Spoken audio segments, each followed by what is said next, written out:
Assalamualaikum warahmatullahi wabarakatuh. Perkenalkan, nama saya Mega Purwani Putri, NIM 630401970, Prodi Manajemen Bisnis Syariah, mata kuliah Ekonomi Kreatif, kelas 6E.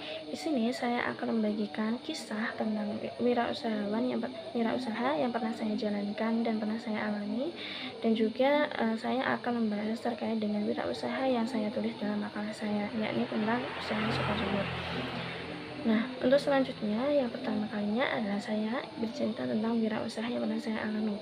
Jadi, untuk wirausaha sendiri, saya sudah menjalankan pada saat saya berumur 18 tahun. Nah, pada saat saya berumur 18 tahun, saya pada saat itu masih semester 1. Semester 1 itu saya bekerja terlebih dahulu sebelum berwirausaha. Jadi saya bekerja di tempat sebuah toko batu alam. Nah, di situ saya menjadi pramuniaga atau istilahnya yang menjaga toko, kemudian yang tentang kasirnya dan lain sebagainya. Nah, untuk pekerjaan ini sebenarnya rencananya akan berlanjut ketika saya sudah mulai kuliah lagi. Nah, jadi pada saat semester 1 itu saya bekerja itu sudah mulai pada saat kuliah akan berakhir. Nah, ternyata pada saat semester 2 dan seterusnya itu kegiatan saya cukup padat di kampus karena saya mendapatkan kelompok yang paling awal. Jadi kegiatan saya lumayan padat, kemudian juga saya ikut berorganisasi, otomatis pekerjaan saya lumayan terbengkalai.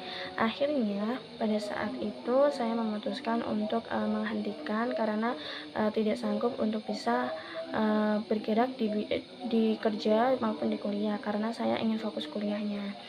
Nah, pada akhirnya setelahnya itu saya karena saya merupakan program studi di manajemen bisnis syariah, saya melihat teman-teman saya banyak sekali nih yang mereka berwirausaha, banyak sekali nih mereka yang berusaha mulai dari kecil-kecilan lah, istilahnya ikut ke orang, kemudian jadi reseller dan lain sebagainya.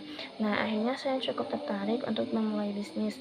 Nah, bisnis ini saya juga orangnya cukup pilih-pilih karena saya tipe orang yang tidak begitu percaya dengan bisnis. Maksudnya apalagi di zaman sekarang yang mereka itu bisnisnya itu ada yang ilegal, kemudian bisnisnya itu sembarangan dan juga mengakibatkan pertikaian antar kelompok kayak gitu.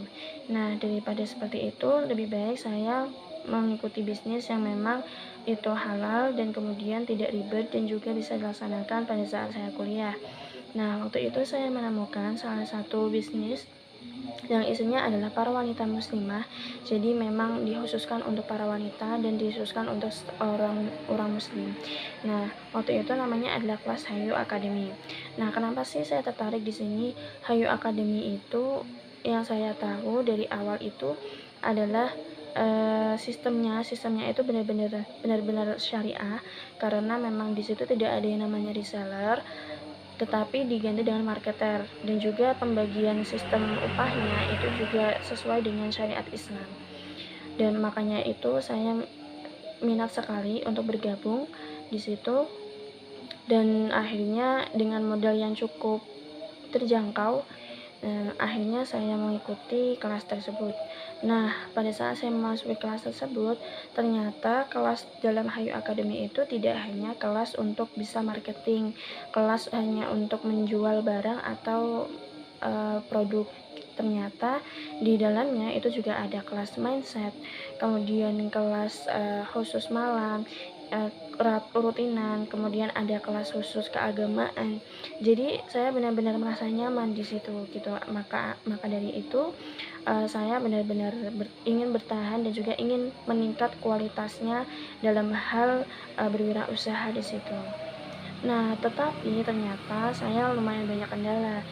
Yang pertama adalah susah sinyal, karena materi yang diberikan itu kebanyakan atau rata-rata dari internet. Nah, sehingga kan saya susah dalam mengakses materi tersebut.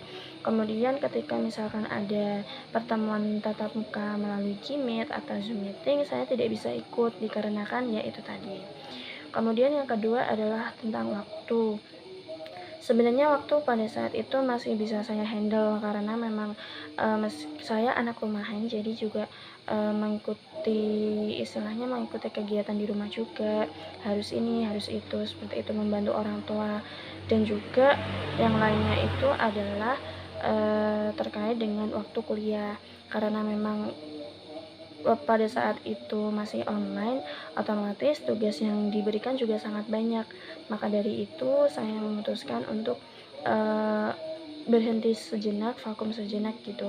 Sebenarnya pada saat itu penghasilan saya lumayan, tetapi karena waktu dan juga memang, sepertinya modalnya juga kalau misalkan kita meningkat itu modalnya juga lumayan banyak juga, jadi lebih baik saya skip, saya memang fokus dulu di kuliahnya. Nah, setelah dari Hayo Academy itu, akhirnya saya pada saat semester 2 saya pernah ditawarin oleh saudara saya, kerabat saya, untuk menjualkan pakaiannya. Nah, jadi pada saat musim puasa seperti ini, Ramadan seperti ini, itu saya keliling buat uh, jual pakaian seperti itu. Nah, pakaian yang dijual itu juga pakaian khusus muslimah, jadi lebih kayak ke gamis, kemudian baju-baju tunik, atasan, dan khusus untuk perempuan gitu. Jadi saya enjoy aja gitu. Saya coba-coba dulu, siapa tahu dari situ saya bisa belajar lebih lagi dalam berwirausaha. Nah, ternyata memang lumayan susah ya, karena memang harus dibutuhkan ketelatenan dan kesabaran, dan juga waktu yang memang dia fleksibel gitu. Maka dari itu, setelah itu saya untuk mengisi waktu luang saja. Jadi saya mengambil keputusan itu untuk mengisi waktu luang saya saja ketika Ramadan, karena ketika Ramadan ini saya waktu itu belum aktif di organisasi, jadi waktu itu masih banyak waktu luang untuk bisa menghabiskan waktu untuk menjajakan pakaian gitu.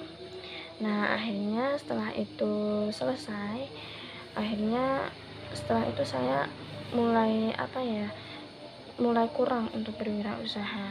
Jadi karena memang setelahnya itu semester 4 saya mulai aktif di organisasi, kemudian tidak hanya satu tetapi bahkan dua. Jadi kegiatan saya, waktu saya itu cukup padat, sehingga itu mengurangi kegiatan saya untuk berwirausaha atau kegiatan saya yang lainnya. Terkadang kegiatan rumah pun harus saya maksimalkan dulu sebelum saya meninggalkan rumah, seperti itu. Alhasil sampai sekarang pun alhamdulillah, meskipun kurang dalam berwirausaha, tetapi setidaknya bisa belajar dari organisasi. Nah, sebenarnya tentang organisasi pun, di organisasi saya juga belajar lebih banyak lagi, meskipun ada beberapa organisasi yang mungkin tidak saya dapatkan untuk kewirausahaannya seperti itu. Tetapi dari situ saya masih belajar. Oh, saya masuk HMPS, ada divisi ekonomi, jadi masih belajar tentang wirausaha, kemudian ekonomi, seperti itu. Nah, mungkin untuk yang ini saya juga harus bisa belajar lebih lagi tentang wirausaha. Nah, kenapa saya menulis makalah tentang usaha yang ada di dekat rumah saya? Karena pertama, usahanya beliau itu cukup lama bertahannya, jadi dari awal berdirinya sampai sekarang itu sekitar 10 tahunan. Dan menurut saya itu sangat-sangat bagus, peluang yang bisa diambil untuk anak-anak muda zaman sekarang untuk bisa menginvestasikan uangnya atau menginvestasikan supaya bisa diambil keuntungannya di masa depan gitu. Nah, yang saya tarik di sini atau yang saya ambil di sini adalah wirausaha di bidang budidaya. Nah, budidaya ini kan sebenarnya lumayan menantang ya, karena untuk budidaya sendiri harus mengikuti lingkungannya, kemudian medianya juga harus tepat, dan untuk cuacanya juga harus dijaga supaya usaha budidaya tersebut itu sesuai kualitasnya, sesuai dengan harapan kita, seperti itu. Ya, jadi, di usaha budidaya ini yang saya angkat kan jamur. Jadi memang tetangga saya itu namanya Mas Trianto, beliau itu merupakan seorang pengusaha di bidang budidaya jamur. Nah, jamur ini jamur tiram putih yang memang biasa dikonsumsi, biasa dimakan dalam kehidupan sehari-hari. Jadi, eee ini cukup menarik menurut saya karena tidak banyak yang bisa mempertahankan usaha di bidang budidaya jamur hingga sampai 10 tahun. Karena sebelumnya di sini juga ada seseorang yang berwirausaha di bidang budidaya jamur itu juga mengalami kegagalan. Nah, maka dari itu saya sangat salut terhadap beliau yang telah memberikan inspirasi kepada setiap orang bahwa berusaha itu juga tidak harus dengan modal yang besar, tetapi model dari modal nekat saja itu bisa menghasilkan suatu kegiatan atau suatu pekerjaan yang itu malah membuat hidupnya lebih berarti. Nah, dari situ saya belajar untuk bisa, oh iya, yang namanya wirausaha, yang namanya kita mau itu butuh tekad yang kuat, niat yang kuat, dan keuletan. Kalau misalkan kita tidak punya niat yang kuat, maka sekali kita mengalami kegagalan, maka dari situ kita mudah menyerah gitu. Nah, dari Mas Daryanto sendiri selaku pemilik dari usaha Soko Jamur, beliau juga mengalami kegagalan, tidak hanya kegagalan sekali, tapi 2 kali sampai 3 kali dan sehingga menghasilkan suatu usaha yang sangat bermanfaat hingga sekarang. Alhasil mempunyai pendapatan yang lumayan besar setiap bulannya, kemudian bisa memasok jamur keluar, bisa memberikan kesejahteraan bagi masyarakat yang membutuhkan pekerjaan, dan juga bisa juga memberdayakan sumber daya manusia yang memang mereka membutuhkan suatu pekerjaan itu gitu. Dan terhadap lingkungan pun beliau juga membuat usaha itu ramah lingkungan. Jadi media dan bahan-bahan yang digunakan dalam budidaya jamur itu juga istilahnya tidak seperti plastik atau apapun itu, tapi lebih kepada organik gitu. Nah, dari sinilah saya belajar, oh iya, wirausaha juga harus ada CSR-nya atau responsibility-nya seperti apa. Karena yang namanya kita mau mendirikan usaha, kita tidak hanya memikirkan diri kita sendiri saja untuk keuntungannya, tetapi kita juga harus memikirkan tetangga setempat, warga setempat, lingkungan yang nantinya akan dijadikan sebagai usaha itu seperti apa. Nah, jadi banyak sekali ornamen-ornamen atau istilahnya elemen-elemen yang memang harus dipertimbangkan sebelum kita membangun wirausaha. Dari situ saya belajar seperti itu. Dan beliau memang sangat menginspirasi, dan sekarang memiliki istri, memiliki anak, dan istrinya pun juga seorang wirausahawan, memiliki UMKM yang memang berkembang pesat. Memang yang namanya UMKM kan terkadang ada naik ada turunnya seperti itu. Baik, mungkin cukup sekian yang dapat saya sampaikan. Semoga cerita yang saya sampaikan menginspirasi, dapat memberikan motivasi dan inspirasi buat teman-teman semua yang ingin membuka atau membangun wirausaha secara pribadi atau secara mandiri. Terima kasih telah bersedia untuk menonton video saya. Wassalamualaikum warahmatullahi wabarakatuh.